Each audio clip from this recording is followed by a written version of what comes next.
मैं डॉक्टर भामा अग्रवाल आपके अपने यूट्यूब चैनल पर आपका स्वागत करती हूँ, अभिनंदन करती हूँ। आइए प्यारे बच्चों, आज हम ध्रुव स्वामिनी नामक नाटक का अध्ययन शुरू करते हैं। इस नाटक के अध्ययन से पूर्व इसे सरल और सहज बनाने के लिए हमें इसकी भूमिका को समझना होगा, जो इस प्रकार है। ध्रुव स्वामिनी नाटक छायावादी साहित्यकार जयशंकर प्रसाद द्वारा रचित है, जो 1933 में प्रकाशित हुआ। यह भारतीय इतिहास के स्वर्ण युग गुप्त काल की पृष्ठभूमि को लेकर रचा गया। इसमें पुरुष सत्तात्मक समाज के शोषण के विरुद्ध नारी के विद्रोह द्वारा उसके अस्तित्व, अस्मिता, अधिकार, अनुचित विवाह से मोक्ष तथा पुनर्लगन की समस्या का समाधान प्रस्तुत किया गया है। यहाँ समुद्रगुप्त की मृत्यु से लेकर चंद्रगुप्त के राजा बनने तक के समय के घटनाक्रम को 3 भागों में विभाजित किया गया है। पात्र सूची: ध्रुव स्वामिनी, मंदाकिनी, कोमा, चंद्रगुप्त, रामगुप्त, शिखर स्वामी, पुरोहित, शकराज, खिंगिल, मिहिरदेव, सामंत कुमार, शक सामंत, प्रतिहारी, प्रहरी, दासी, कुबड़ा, बोना, हिजड़ा, नर्तकियां। प्रथम अंक इस प्रकार है। तीसरे अंक के स्मरणीय बिंदु इस प्रकार हैं। नंबर 1, तीसरे अंक के आरंभ में शक दुर्ग के एक प्रकोष्ठ में चिंतित ध्रुव स्वामिनी बैठी हुई है। नंबर 2, एक सैनिक राजाधिराज रामगुप्त के दुर्ग में आने की सूचना देता है। नंबर 3, ध्रुव स्वामिनी चंद्रगुप्त के घावों के विषय में जानकारी लेती है। नंबर 4, शक दुर्ग की जीत पर मंदाकिनी ध्रुव स्वामिनी को बधाई देती है।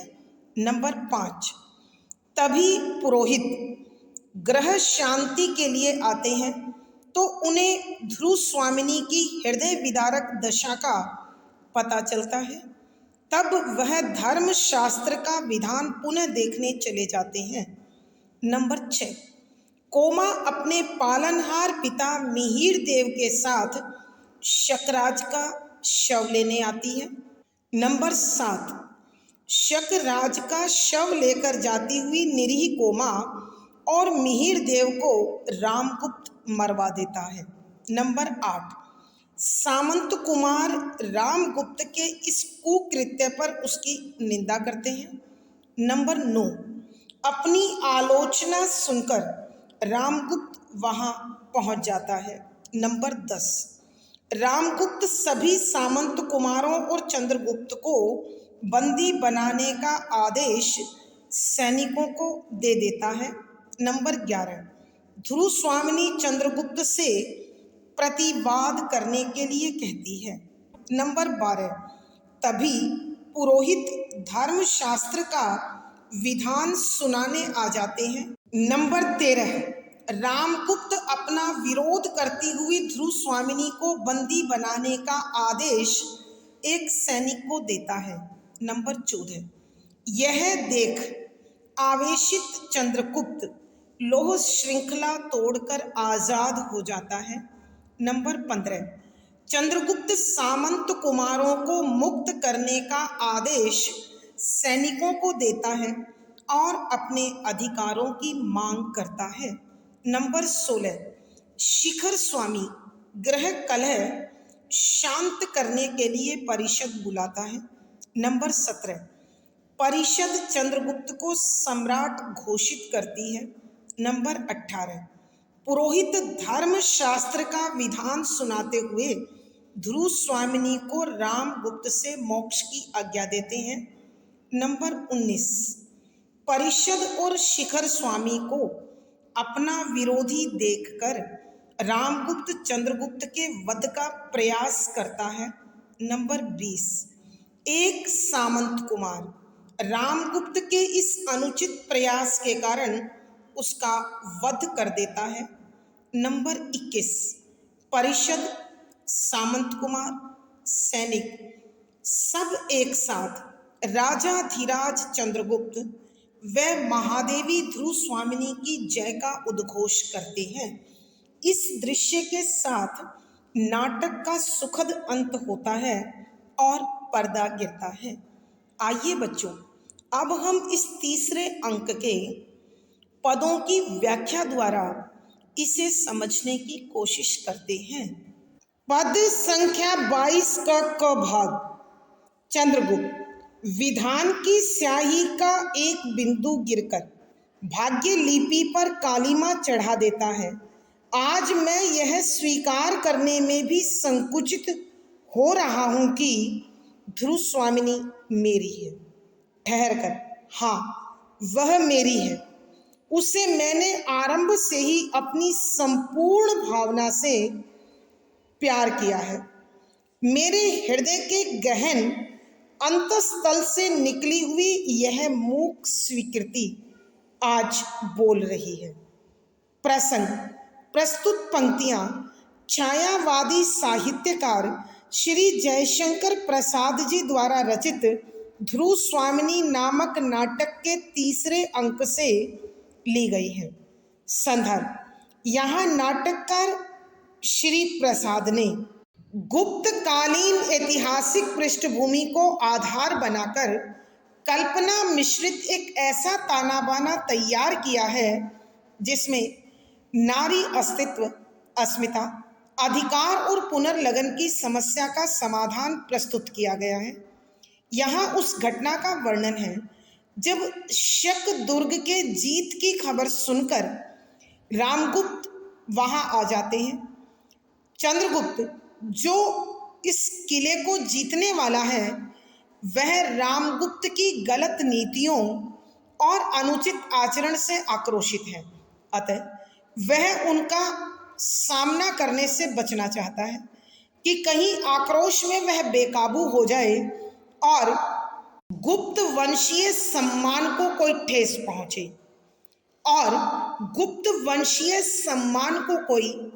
पहुंचे जब वह जाने लगता है तो मंदाकिनी उसे ध्रुव स्वामिनी के प्रति दायित्व का बोध कराती है।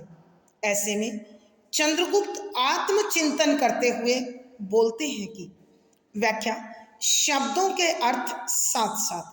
यहाँ मंदाकिनी से ध्रुव स्वामिनी संबंधी प्रेरणा प्राप्त करने के बाद चंद्रगुप्त आत्मचिंतन करते हुए कहते हैं कि विधान की स्याही का एक बिंदु गिरकर भाग्य लिपि पर कालिमा चढ़ा देता है।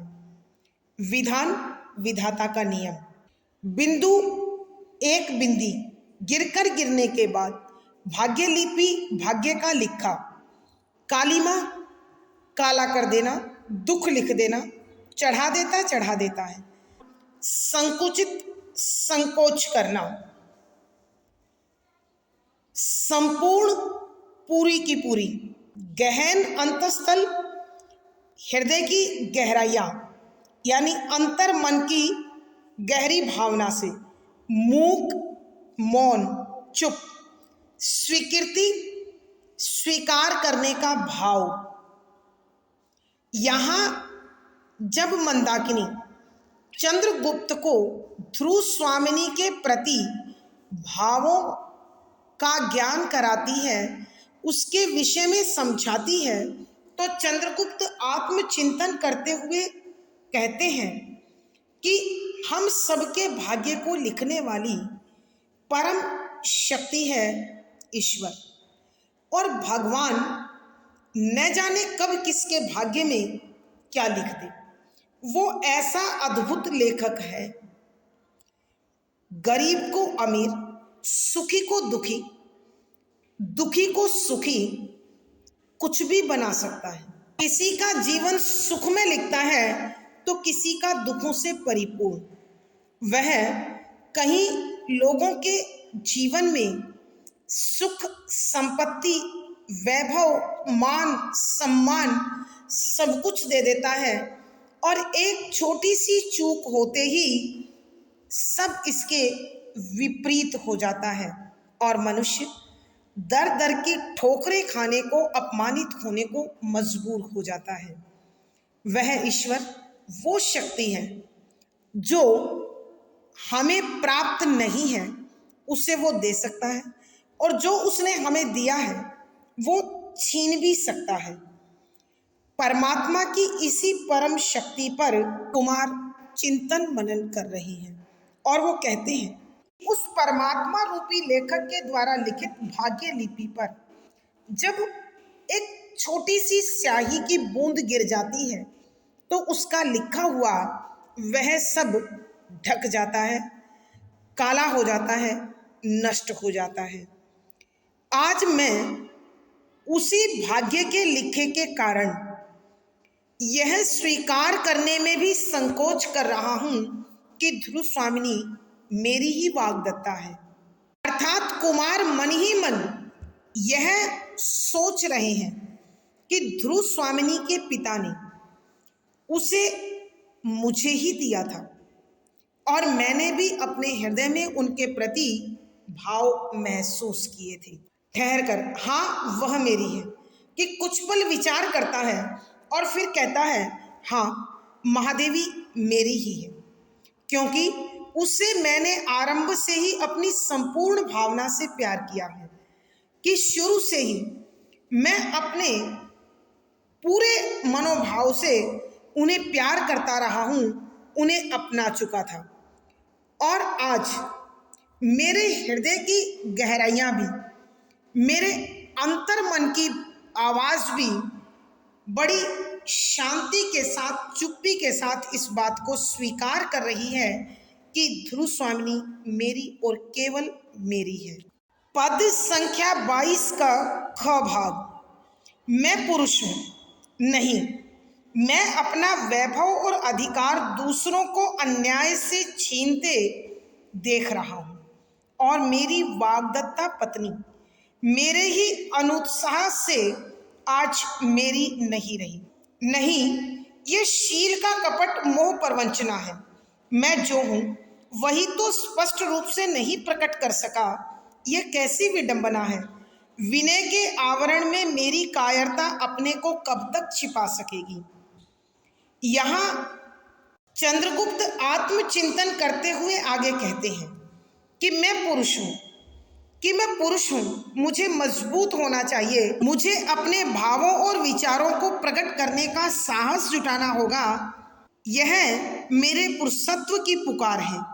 नहीं, मैं अपना वैभव और अधिकार दूसरों को अन्याय से छीनते देख रहा हूं कि मैं कैसा पुरुष हूं। और वो पुरुष जो अपनी संपत्ति, अपना हक दूसरे को अन्याय के साथ ले जाने दे, वह पुरुष नहीं हो सकता।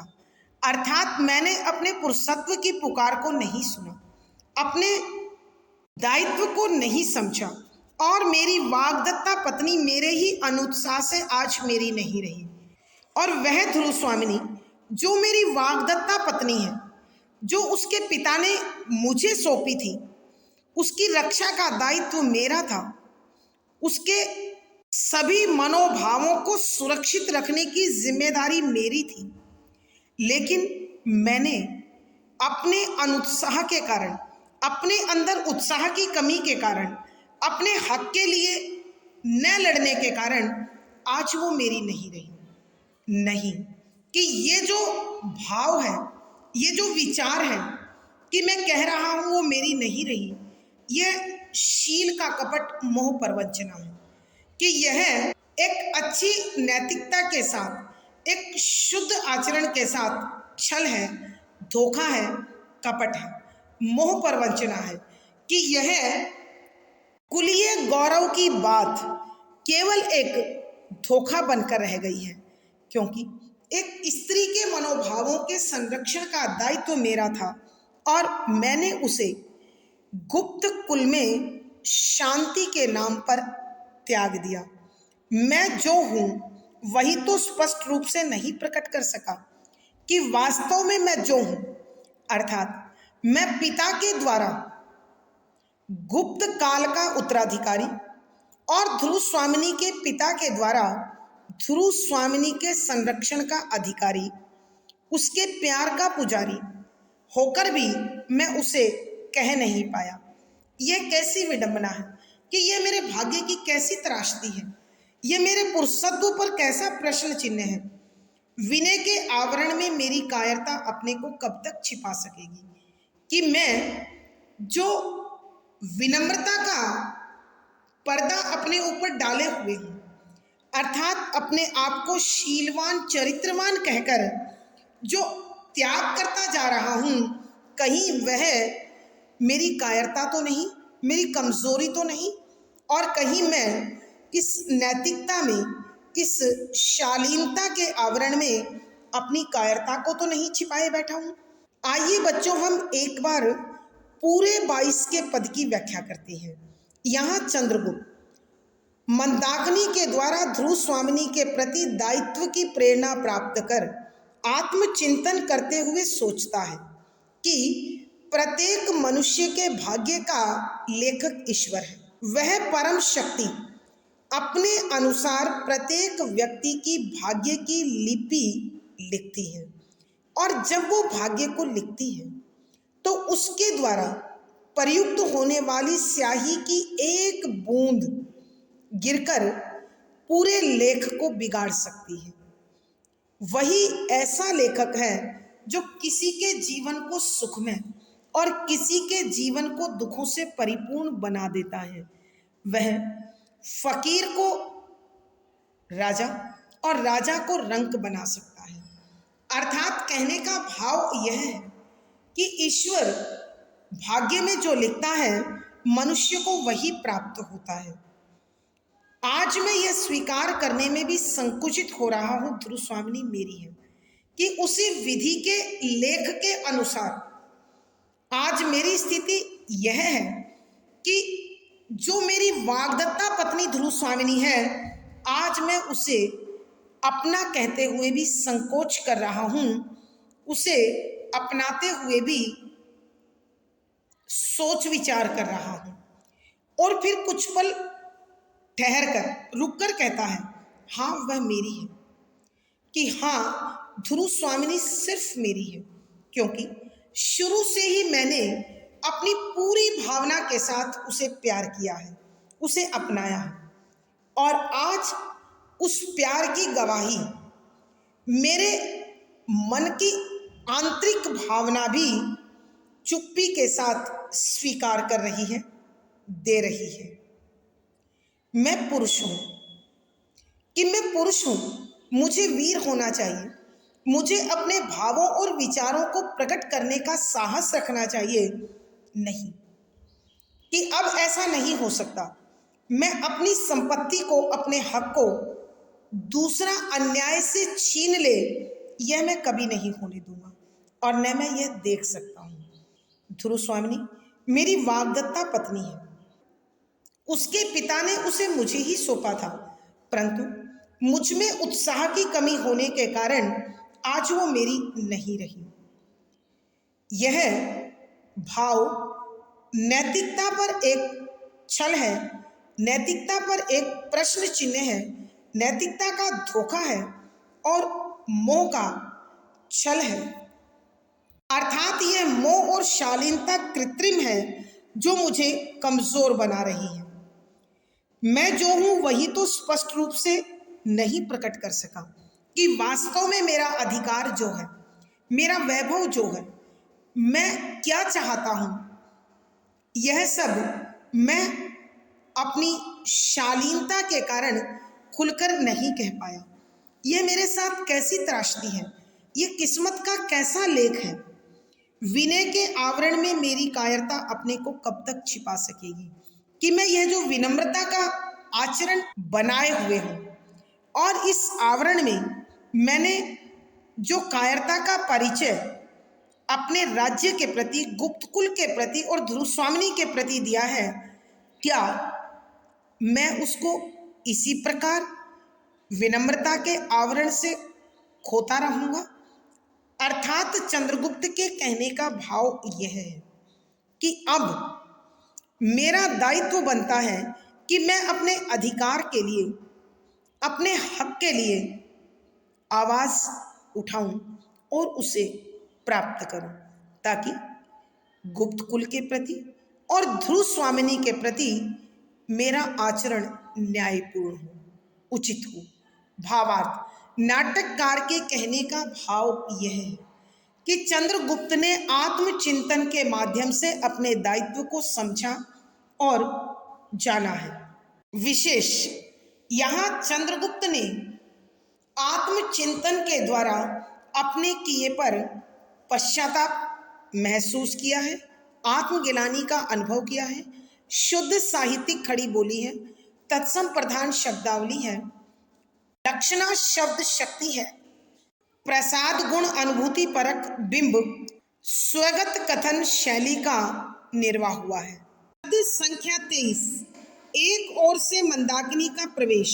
मंदाकिनी शकराज का शव लेकर जाते हुए आचार्य और उनकी कन्या का राजाधिराज के साथी सैनिकों ने वध कर डाला। ध्रुव स्वामिनी प्रवेश करके। दूसरी ओर से सामंत कुमारों का प्रवेश। सामंत कुमार सब एक साथ ही। स्वामिनी, आपकी आज्ञा के विरुद्ध राजाधिराज ने निरीह शकों का संहार करवा दिया है। प्रसंग पूर्वक संदर्भ, यहाँ उस घटना का वर्णन है जब शकराज का शव लेकर जाती हुई कोमा और आचार्य मिहिर देव का वध रामगुप्त अपने सैनिकों से करवा देता है। तब मंदाकिनी और सामंत कुमार ध्रुव स्वामिनी के समक्ष इस घटना का उल्लेख करते हुए कहते हैं कि एक ओर से मंदाकिनी का प्रवेश, कि ध्रुव स्वामिनी के कक्ष में एक ओर से मंदाकिनी आती है और आकर वह महादेवी से कहती है कि शकराज का शव लेकर जाते हुए आचार्य और उनकी कन्या का राजाधिराज के साथी सैनिकों ने वध कर डाला।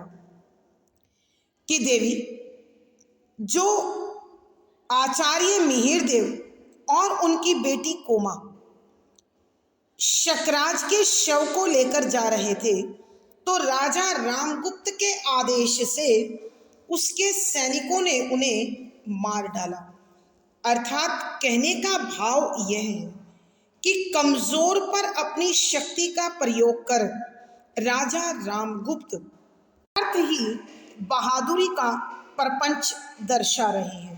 ध्रुव स्वामिनी उसी कक्ष में प्रवेश करते हुए कहती हैं, ये क्या सूचना दे रही हो? और साथ ही साथ दूसरी ओर से अनेक सामंत कुमार भी उस कक्ष में आते हैं। सामंत कुमार सब एक साथ ही, कि सारे के सारे एक साथ बोलते हैं, स्वामिनी, हे मालकी, हे साम्राज्ञी, आपकी आज्ञा के विरुद्ध राजाधिराज ने निरीह शकों का संहार करवा दिया।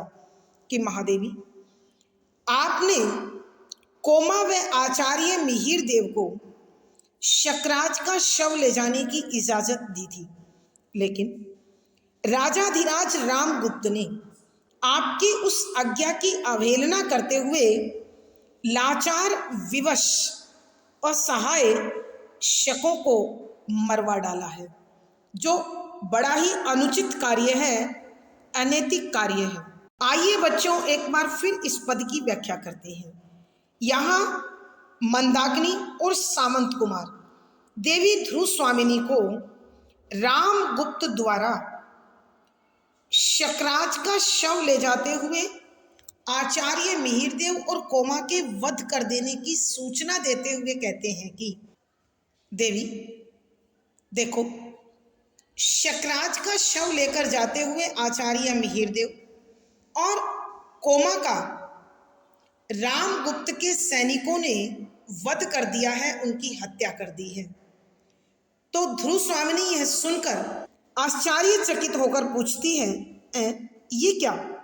और तभी दूसरी तरफ से अनेक सामंत कुमार आकर एक साथ महादेवी से कहते हैं कि हे सम्राज्ञी, हे महादेवी, आपने कोमा व आचार्य मिहिर देव को शकराज का शव ले जाने की इजाजत दी थी, लेकिन आपकी आज्ञा की अवहेलना करते हुए, आपके आदेश के विरुद्ध जाते हुए राजाधिराज रामगुप्त ने उन लाचार, बेबस, विवश, असहाय, निहत्थे शकों को मरवा डाला है। ये कैसा अनुचित, अनैतिक कदम महाराज ने उठाया है। अर्थात कहने का भाव यह है कि महाराज अपनी विवेकहीनता के कारण अक्सर अनुचित निर्णय लेकर अन्यायपूर्ण कार्य करते हैं। भावार्थ, नाटककार के कहने का भाव यह है कि रामगुप्त निरर्थक ही अपनी वीरता और अपनी दूरदर्शिता का ढोंग कर रहा है और अपने आप को छल रहा है। विशेष यहाँ रामगुप्त की कायरता का उद्घाटन हुआ है। शुद्ध साहित्यिक खड़ी बोली है, तत्सम प्रधान शब्दावली है, अभिधा शब्द शक्ति है, प्रसाद गुण है, संवादात्मक शैली और अनुभूति परक बिंब है। पद संख्या 24। ध्रुव स्वामिनी, फिर आप लोग इतने चंचल क्यों हैं? राजा को आज्ञा देनी चाहिए और प्रजा को नतमस्तक होकर उसे मानना होगा। सामंत कुमार, किंतु अब वह असह्य है।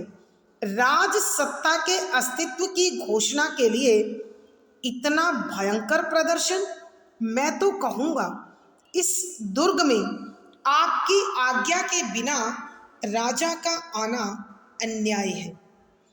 प्रसंग पूर्वक संदर्भ, यहाँ उस घटना का वर्णन है जब रामगुप्त कोमा व आचार्य का अन्यायपूर्ण वध करा देता है, तो सामंत कुमार, मंदाकिनी सब उसका विरोध करते हैं। ऐसे में उस विरोध की प्रतिक्रिया स्वरूप ध्रुव स्वामिनी कहती है कि व्याख्या शब्दों के अर्थ आवश्यकता के अनुसार।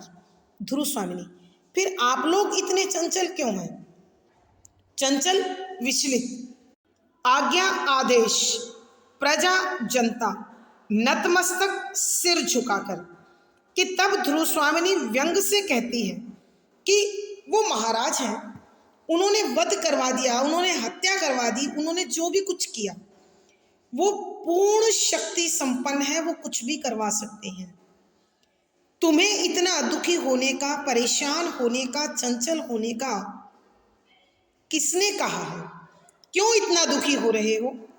वो राजा हैं, आज्ञा देना उनका कर्तव्य है, उनका अधिकार है। वो कुछ भी आज्ञा दे सकते हैं, वो उचित हो, अनुचित हो, न्याय संगत हो, अन्यायपूर्ण हो, बस प्रजा को आंख बंद करके उनकी हर आज्ञा का पालन करना ही चाहिए। उनकी हर आज्ञा के सामने सिर झुका ही लेना चाहिए। अर्थात कहने का भाव यह है कि मंदाकिनी अपनी स्थिति पर उस घटना को ध्यान में रखकर बोल रही है जब राजा रामगुप्त ने देवी ध्रुव स्वामिनी को संधि की शर्त के अनुसार चंद्रगुप्त के न चाहते हुए भी शकराज के दुर्ग में भेजना आवश्यक समझा। तब सामंत कुमार एक साथ कहने लगे, किंतु अब वह असह्य है कि देवी, परंतु अब हम यह नहीं सह सकते, असह्य सहने योग्य नहीं है कि अब हमसे यह नहीं सहा जाएगा। राज सत्ता के अस्तित्व की घोषणा के लिए कि यहाँ का शासन, यहाँ की शक्ति प्राप्त करने के लिए ढोंग करते हुए, प्रपंच करते हुए ऐसा भयानक दिखावा कर रहे हैं, ऐसा दूषित आचरण कर रहे हैं कि देवी, मैं तो यहाँ तक कहना चाहता हूँ कि इस दुर्ग में उन्हें आपकी आज्ञा के बिना प्रवेश करने की भी अनुमति नहीं होनी चाहिए। उनका बिना आज्ञा के यहाँ आ जाना ही न्याय संगत कार्य नहीं है। क्योंकि राजा धीराज आपका त्याग कर चुके हैं और शक दुर्ग आपने जीता है। तो शक दुर्ग की वास्तविक अधिकारिणी साम्राज्ञी आप हैं। तो आपके अधिकार क्षेत्र में कोई भी दूसरा राजा बिना अनुमति के कैसे प्रवेश कर सकता है? आइए बच्चों एक बार फिर इस पद की व्याख्या करते हैं। यहां जब सामंत कुमार और मंदाकिनी कोमा तथा आचार्य मिहिर देव के वध पर अत्यंत उखड़े हुए हैं, तब ध्रुव स्वामिनी व्यंग से कहती है कि फिर आप क्यों इतने चंचल हो रहे हैं कि अगर रामगुप्त ने उनका वध करवा दिया है, उनकी हत्या करा दी है, तो तुम इतने दुखी क्यों हो, चिंतित क्यों हो, परेशान क्यों हो, क्यों इतने चंचल होकर उखड़े हुए हो? वो राजा है कि राजा का अधिकार है आज्ञा देना। वह आज्ञा उचित हो अनुचित हो, न्याय संगत हो अन्यायपूर्ण हो, बस प्रजा को सिर झुकाकर उनकी आज्ञा का पालन करना ही चाहिए, चाहे वो आज्ञा कितनी भी विनाशक क्यों ना हो, कितनी भी अपमानजनक क्यों ना हो।